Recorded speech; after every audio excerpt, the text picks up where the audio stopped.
एक गहिरं नातं. श्रावण.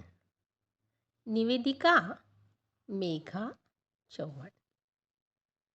श्रावणातला ऊन पावसाचा लपंडाव अन हिरव्यागार धरणीवर प्राजक्ताचा सडा.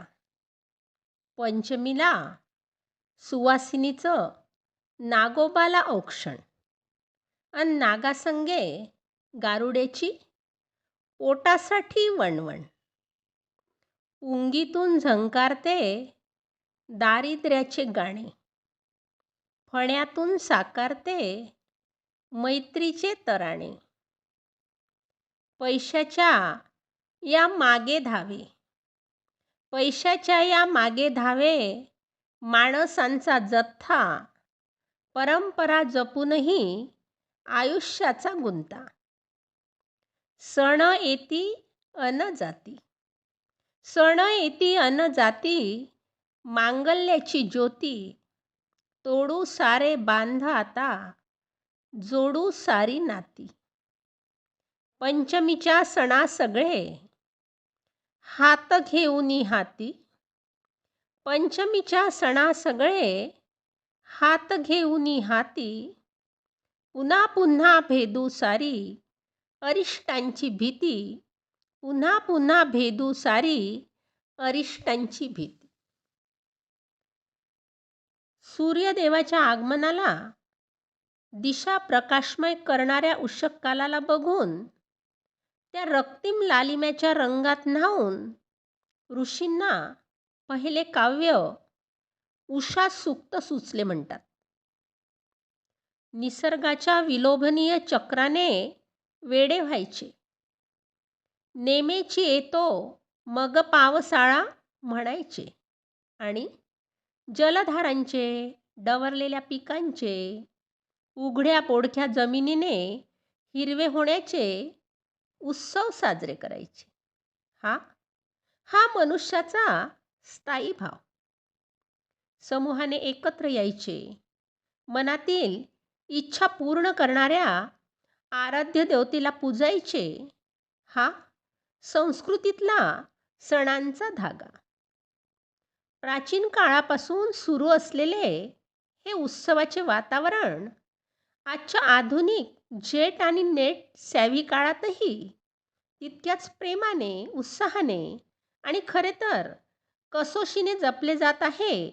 तेही परंपरेला नवतेची जोड देत.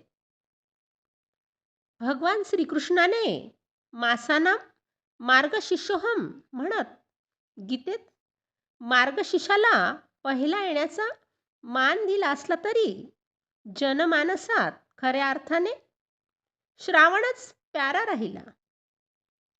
आषाढाचा वेडा पाऊस जरा शांतावलेला, जमिनीतील हिरवाई तरारून वर आलेली, सृजनाचा आणि सर्जनाचा हा एकत्रित आविष्कार. निसर्गाशी नाळ राखणारी भारतीय सणसंस्कृती ही या काळात बहरून न येईल तरच नवल. श्रावण इथे सखा होऊनच अवतरतो आणि सृष्टीचे गान आपापल्या पद्धतीनं समाजमन गाऊ लागते. भारतातल्या 18 पगड जातीतल्या प्रत्येक गटाला श्रावण अमाप उत्साहाचे उधाण आणणारा ठरणारा. मराठी माणूस या सोहळ्याला अपवाद कसा असणार? श्रावणाचे स्वागतच कणकेच्या दिव्यांनी, पक्वान्नांनी होणार. दिव्या दिव्याच्या ज्योतीने देवाची आरती आणि महिनाभर देवदेवतांची, पंचमहाभूतांची, आईपण बहाल करणाऱ्या लहानग्यांची ही पूजा. हे सर्व विधी अत्यंत आनंद देणारे. त्यातल्या कर्मकांडांचीही सांगड निसर्गाशी. भारतीय संस्कृतीत खरे तर अवडंबराचा भाग बराच, पण व्रतवैकल्यांच्या बोजडपणाची तक्रार श्रावणात करायची गरज नाही. कारण सगळेच मनमोहक.